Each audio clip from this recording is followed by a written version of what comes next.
Well, hello, writers. Welcome to episode number 483 of Ink in Your Veins. I'm Rachael Herron, and I'm so thrilled that you are here today with my friend Michele Tracy Berger. And we have a fantastic conversation about things like the power of micro communities, on knowing that you have just written the magic query letter and some tricks for dialogue. It is a fantastic episode. You're going to love it. Stick around for that. What is going on around here? Honestly, I've been trying to take some downtime. It has been hard to do, but yesterday I planned to take the day off. It was a plan. It was Wednesday. And just because I did not get any downtime around the holidays and I'm bad at taking time off. And my wife convinced me to download Balatro, the card game for my phone, and I rested all day yesterday. In fact, that's not true.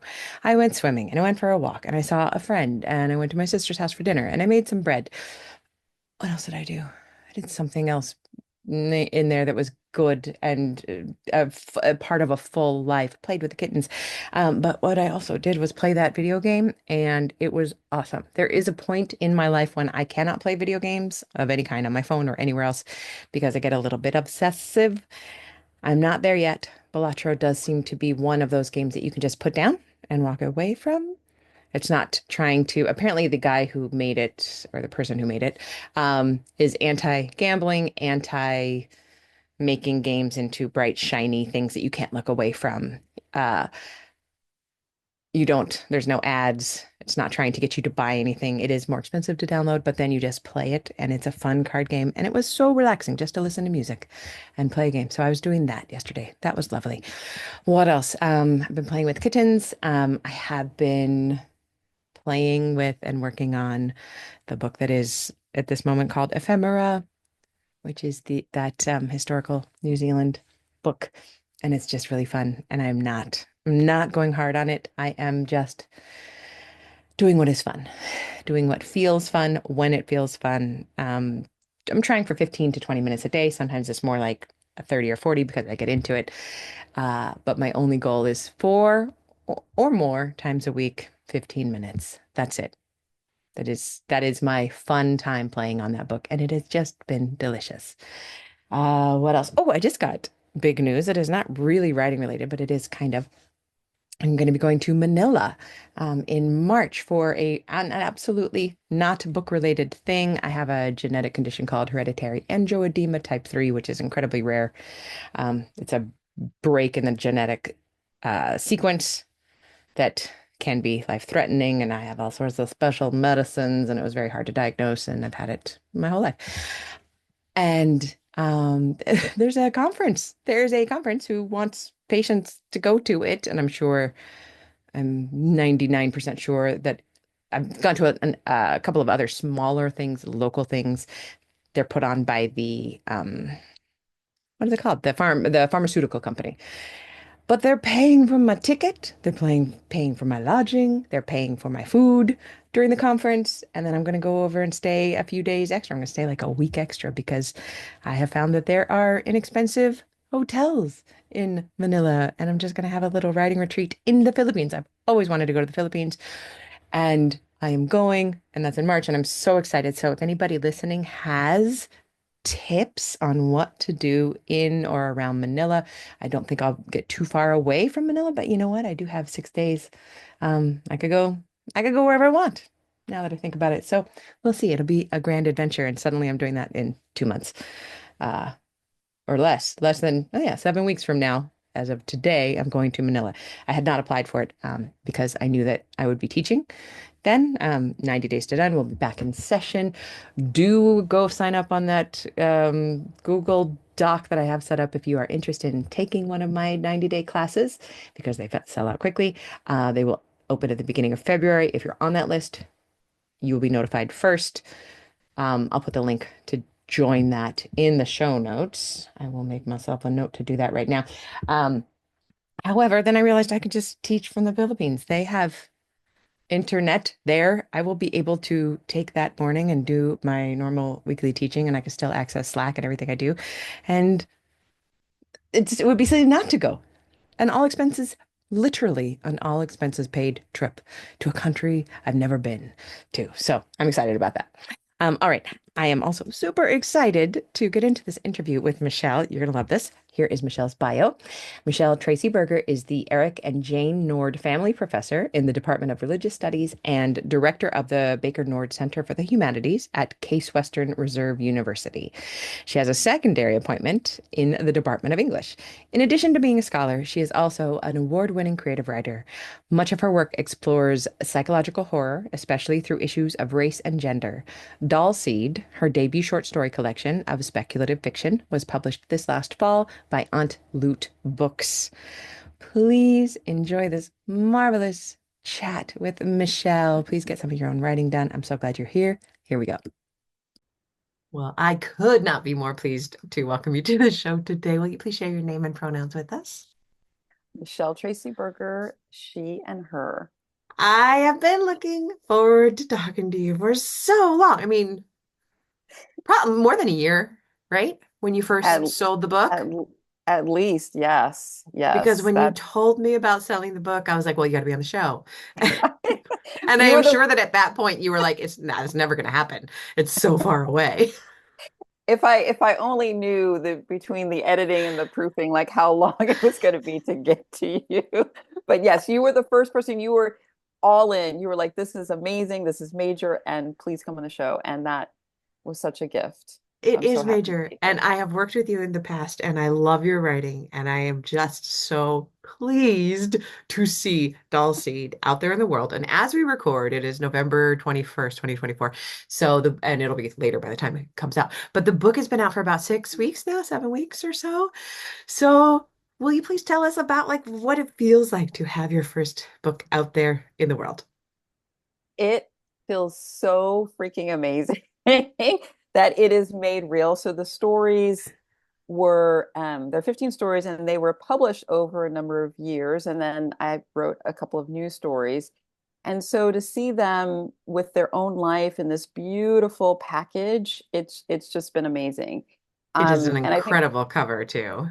oh, I know Author Chen, just shout out to him, did an amazing cover. And to go and to be part of these communities and hear what people think about the work. So right before we started recording, I was just saying that, I read a lot about what it means to go on book tours. So when I had a novella that came out in 2017 and was republished in 2020, most of the marketing was online. I did a few in-person things, but this was much different. And so even though I was prepping and getting things organized, like it just feels like this tidal wave coming in that you have to kind of ride. And my mentor shared with me beforehand, Marjorie Hudson, who's an amazing writer.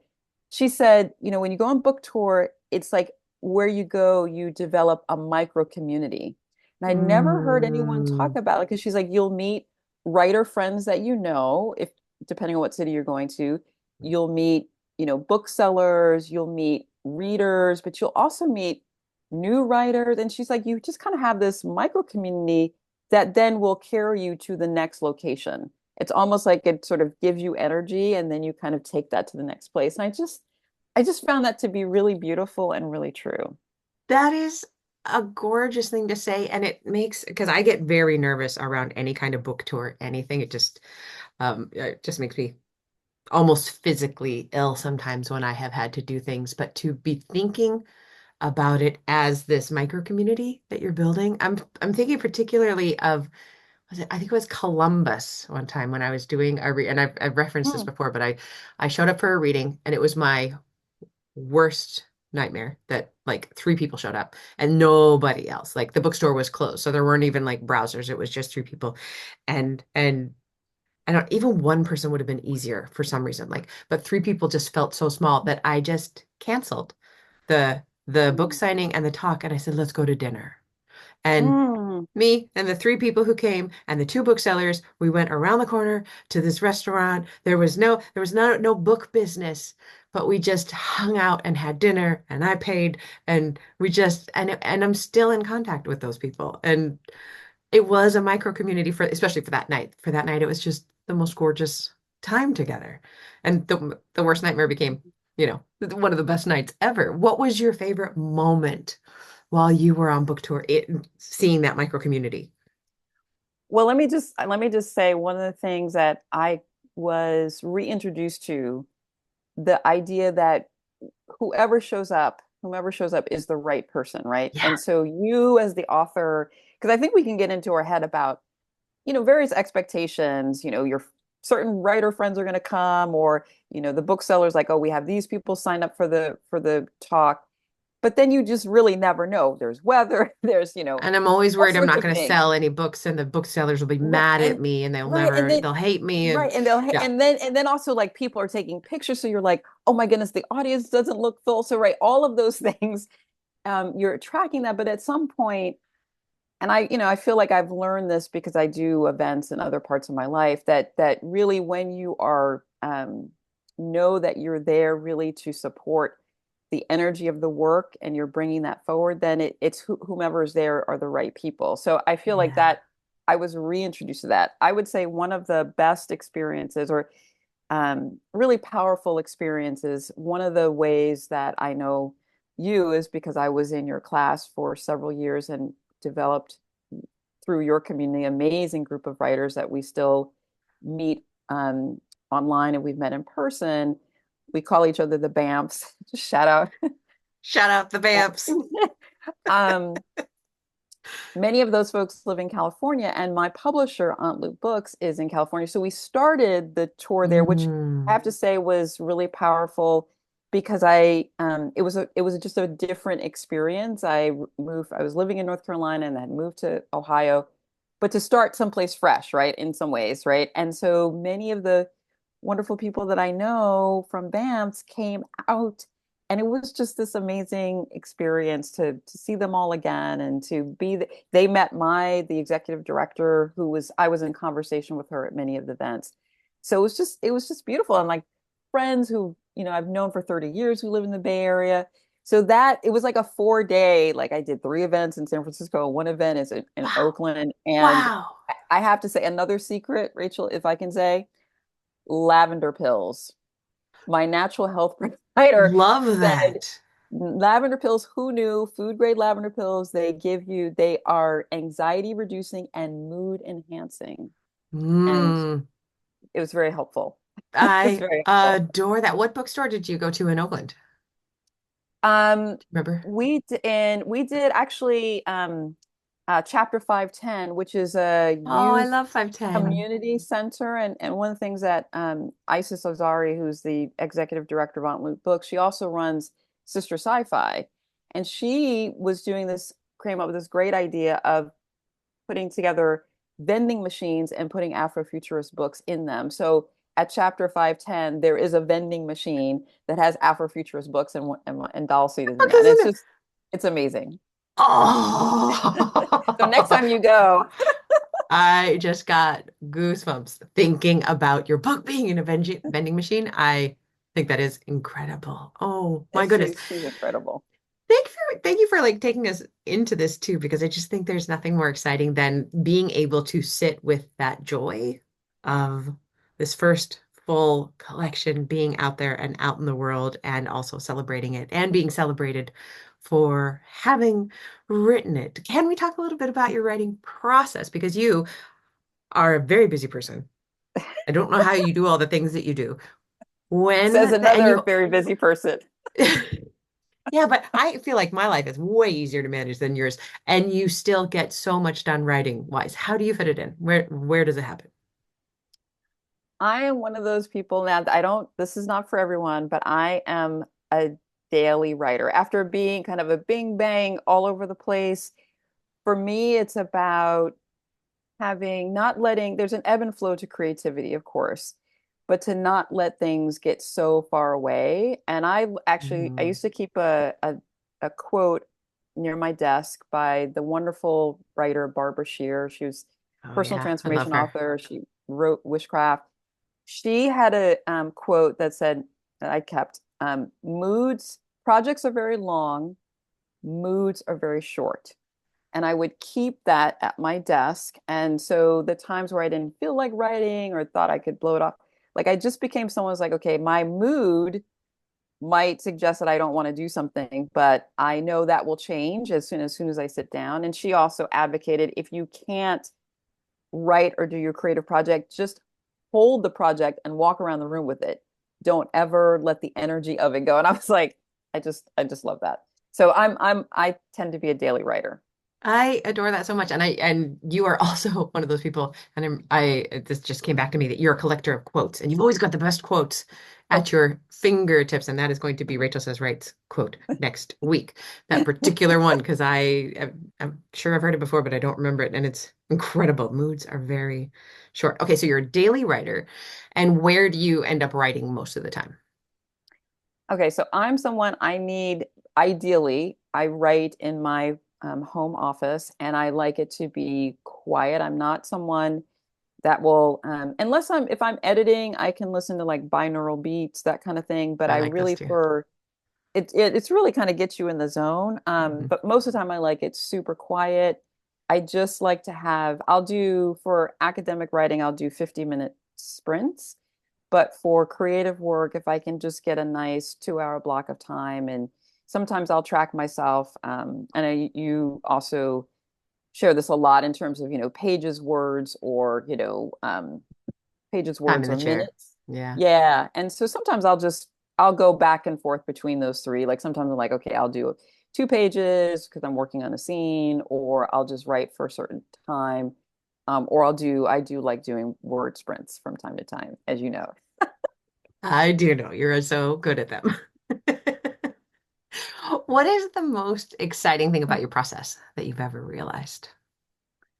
That like first drafting, I is my superpower. I can Oh, first draft any like, and I know this is like, so I don't have ready, set, go. I'm there with an idea. Once once the idea takes hold, like I'm like, okay, I can do it. And I can just knock out a draft of something. However, so in terms of talking about challenges, the revising, which we can talk about, but like I first drafting is my superpower. I don't like, the inner critics don't usually come leaping out. I just can keep it going. And I I learned that through years ago through National Novel Writing Month, NaNoWriMo, and mm-hmm. then kind of employed that in other parts. But yeah, I'm a really good first drafter. I can't remember, are you a plotter or more of a pantser? Definitely pantser. I mean, Yeah. now actually I'm more of the plantser, but Yeah. originally when I first started, definitely discovery writing, pantser, that kind of thing. Now I do much more kind of plotting and kind of thinking and then writing. But still I can do a quick first draft usually. So talk to us then about the challenge, the struggling with the Uh, revision. um, so it's interesting. I really love the polished piece that an editor works on and then gets published. So I really respect that, and I respect the time it takes to get there. But the revision process for me is not it doesn't have that initial thrill. So I have to work much more incrementally. And especially when there's a lot of structural work that has to happen, because I Clifton Strengths, ideation, I don't know, Mm. menopause, I don't know, like short The attention ideas are span, coming. right? Yeah. Right. The ideas are coming, and then it's like, and I want to go on to something else. So I really Yeah. have to practice that much more slower pace and doing it incrementally in order to get to that, because that's really the gift to the reader, right? Because the first draft is, as you often teach, is really for us, and we're figuring out things. But then to get to that next level, that's really working so that the reader has such a smooth, and I relearned this working on the collection, because many of the stories were published, but working with Hmm. a different editor, we didn't do a lot of structural work, but really that refinement on the page, sentence and at the craft level, sentence by sentence. That must have been really fun. Actually, talk to us a little bit about that because I haven't talked to anybody for a while who has had a short story collection like this. What was the compilation like? Like, was there a lot of movement? Was there a lot of decision, or did you kind of organically come at the organization for these stories? Pretty much. I had a vision for the collection, in terms of the themes around otherness, safety and betrayal, mother-daughter relationships. Mm. So I kind of had that structure. So we didn't really we the only thing I think we did is we moved some of the very short pieces. So there's some like it's got a good range in terms of short and long, but some of the like very compressed flash pieces we put in the middle. There was discussion though about like, do we keep all of them? Should I take one out? So that kind of work. But I just was really surprised at the level of I've worked with a developmental editor and then doing copy edits and proofs. But this process, I have to say, also the editor, shout out to Emma Rosenbaum, is amazing, but generationally very different, and the stories you know, have been written over many years. And so it was really interesting working with an editor with a different perspective, different generational perspective, different eye, different ear. And Hmm. so really kind of tuned up some things that I think, not that they would have been problematic, but just that process of refinement. I felt like that's was a gift working with that editorial team. And that is why I love to work with editors. It makes our work better than it ever could be to have Yes, that powerhouse with you and yes, behind you. yes, Speaking of absolutely. powerhouses, what else are you really good at writing wise? Oh, I'm going to say dialogue. I'm really good at dialogue and I would I agree. love it. I thank you. Thank you. I love it. And I feel like I grew up with storytellers, my mother, my grandmother. So I feel like I kind of had some of that,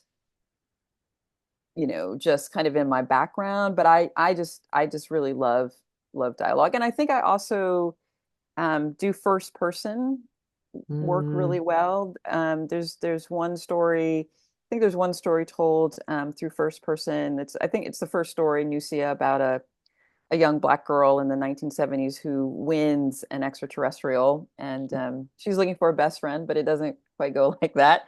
Um, and there's something about the power of first person. My novella also was written to first person viewpoint characters, and the the power of the novel first. that I've seen from you too is that's also first person. Am I remembering that Yes. right? Yeah. Yeah, yeah, Yeah. That's right. That's right. yeah. Some of that was first person. And so, some of the first person energy is kind of outsider energy, and you can kind of use that in terms of shaping the story. But definitely dialogue is just something that I love and comes somewhat easily to me, and I enjoy it.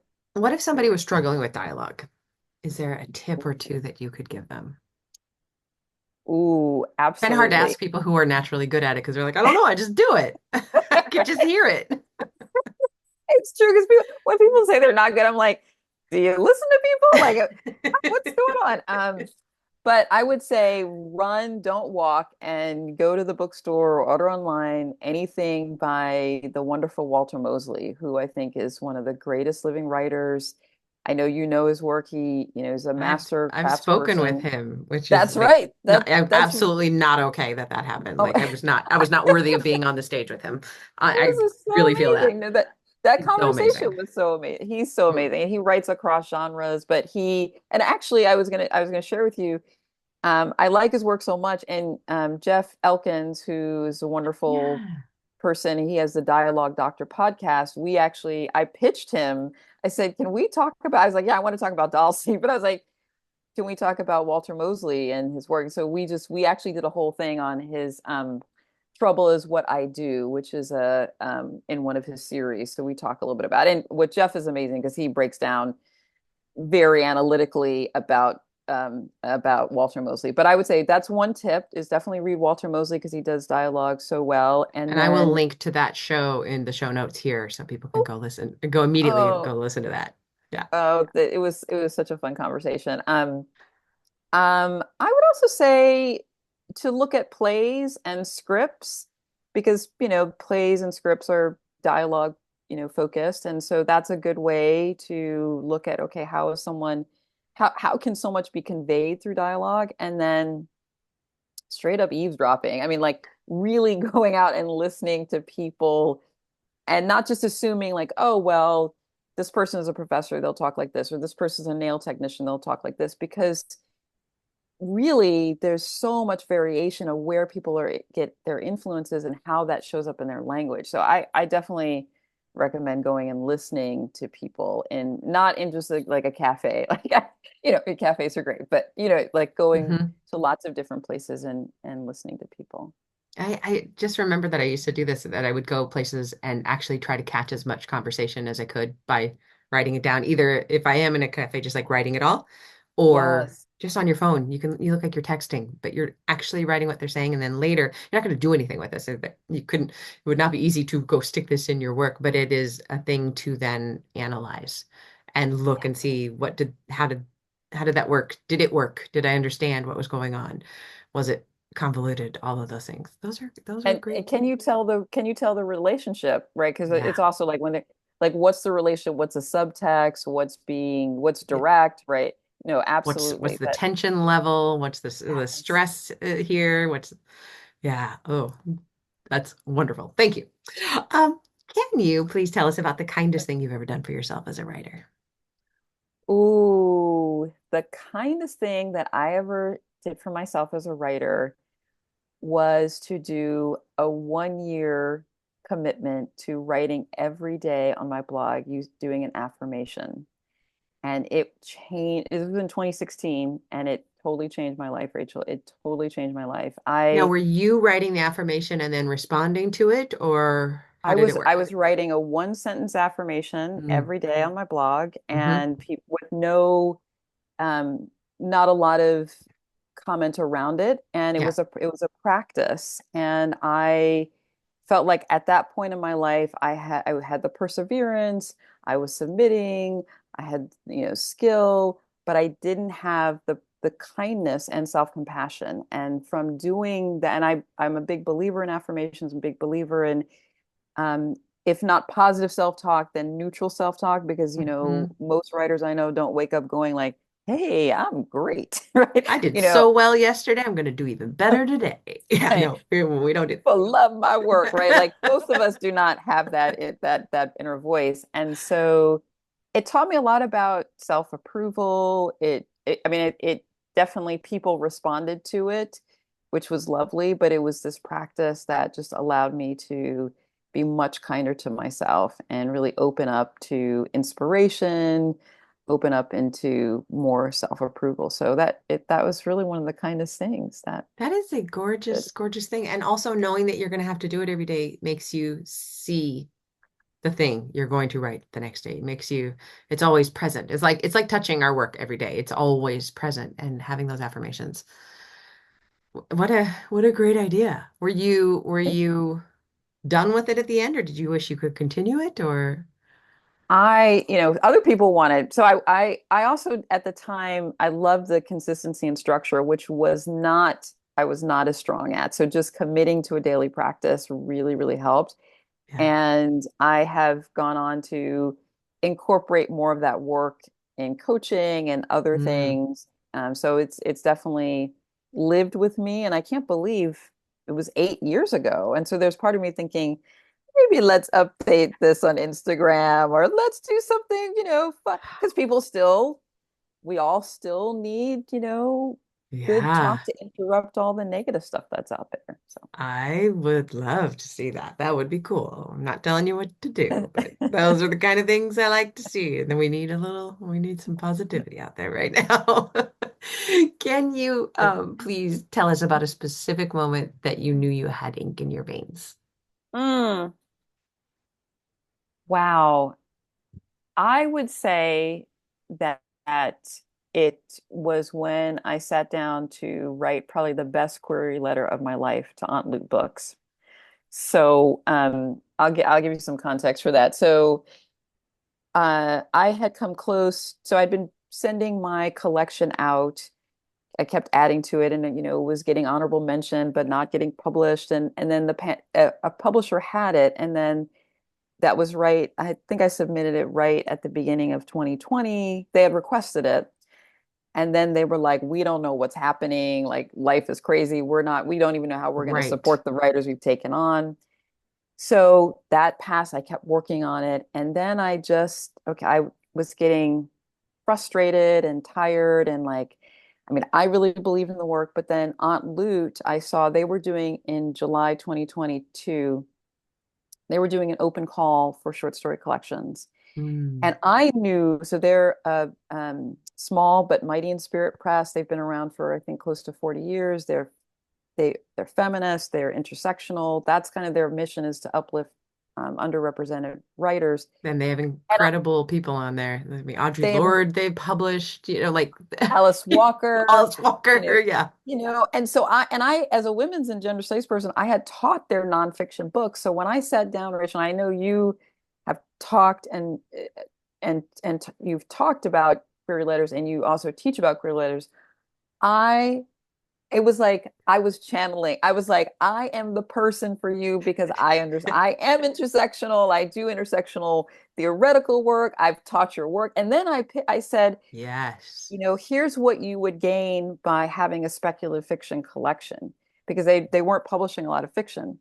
So I just channeled it, Rachel. I wrote really the best query letter. And then I didn't, so I sent them 10 pages, didn't hear anything for 6 months. Oh my And God. Oh, I was I was like, okay, I'm not attached, because I really, six once I sent it, months.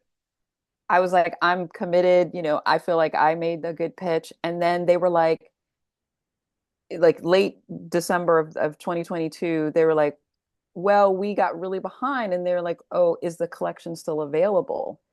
We would love to see it.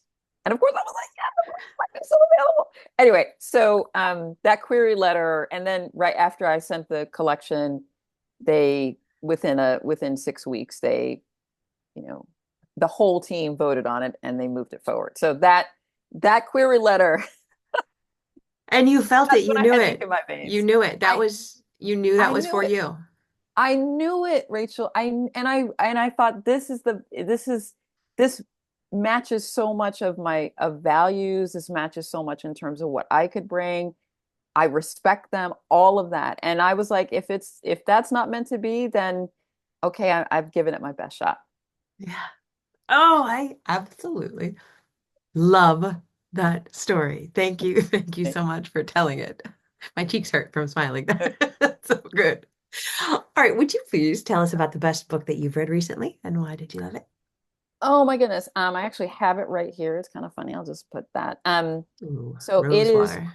Rosewater by Tay Thompson, and I am very lucky to be teaching a course on Afrofuturism and the Black Imaginary. And I wanted to do that for a lot of reasons, but also I wanted to read alongside my students about work that was coming out, given kind of my work. And Tay Thompson's work, Rosewater, is basically a first contact story in near future Nigeria.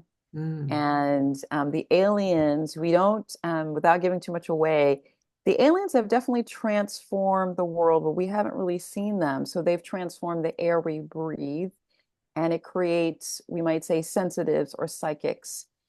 And definitely, this is a sci-fi as well as noir crime experience. And it's not like, it's so smartly written. Tate Thompson is a Wow. psychiatrist by training. It's not like anything I've read before, and it's just amazing, and it's gritty and it's interesting, and it's like near future Nigeria, and just amazing. That sounds incredible. Thank you for telling me about it. I didn't know anything about it. It's flying to the top of the TBR list now. And can you please tell us about Doll Seed? Oh, I can tell you about Doll Seed.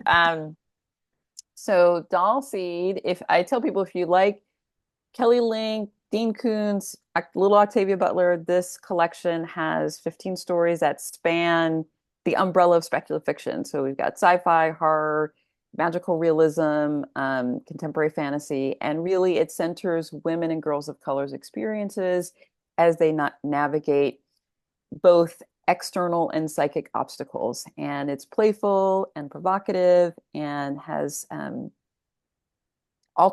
story with alternate Zora Neale Hurston and trickster gods and all sorts of, wishing wells and dolls that think about civil rights. So something for everybody. You just said that so well too. And it just seemed like it was off the cuff. You know exactly what this book is. You know how to talk about it. That is so cool. Oh, I thought I Thank remembered a question I meant to ask a few minutes ago, and then I forgot to say it.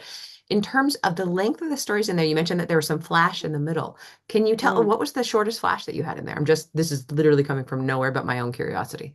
I had a story, I have a story in there, 100 words, and it was Wow. published in 100 with Grant Faulkner's Oh yeah. 100 word journal. So it's 100 words. That's the And shortest. what's the longest one ish? I mean, I don't need like, Oh, that's a good question. The longest one may be either between Nucia, the first story, or the title story, Doll Seed, which is probably about, I want to say 17,000 words, close. So okay, it's a, so it's a nice longer, and it's long. a long story. Yeah. Yeah. But you've And got Dulce everything, I've got everything in the middle. Yeah. and Doll Seed is available anywhere books are sold, also available for order anywhere at your library. Go check it out. Will you please tell us where we can find you online? Yes, you can find me at www.creativetickle.com. And the Creative Tickle is my coaching practice, and I use fun and inspiring techniques to support writers, and especially writers who struggle with perfectionism, procrastination, and loud inner critics. And you should get on listeners, not you, Michelle. Listeners should get on Michelle's newsletter mailing list because it is truly one of the best. It's so inspiring. I love seeing it come in. It's one of those that I always leave in my Oh, inbox until I have time to be just lying in bed reading the emails that I want to read, that I don't have to respond to. I just like I'm really looking forward to enjoying them. But yours is one of oh my those. goodness. Oh my So goodness. I'm just gonna say thank you, because when I found out a couple of years ago you were reading the list, I was like, I've died and gone to heaven. And also, oh my goodness, like let me make sure that it's really good. now I'm making you even more nervous that I'm not only reading it, but I'm waiting for it. Thank you. Fabulous, Michelle. It's It is such a joy supreme to talk to you. This is one of the things that I love doing the most is talking to my friends about their books. And I'm just so happy for you and so proud of you. Oh, thank you, thank you, thank you, thank you, and thank you so much for all the support that you've given me and BAMFs and your larger community, because it's made such a huge difference in my life. So thank you, Rachel. I'm so glad to Always, be here. always.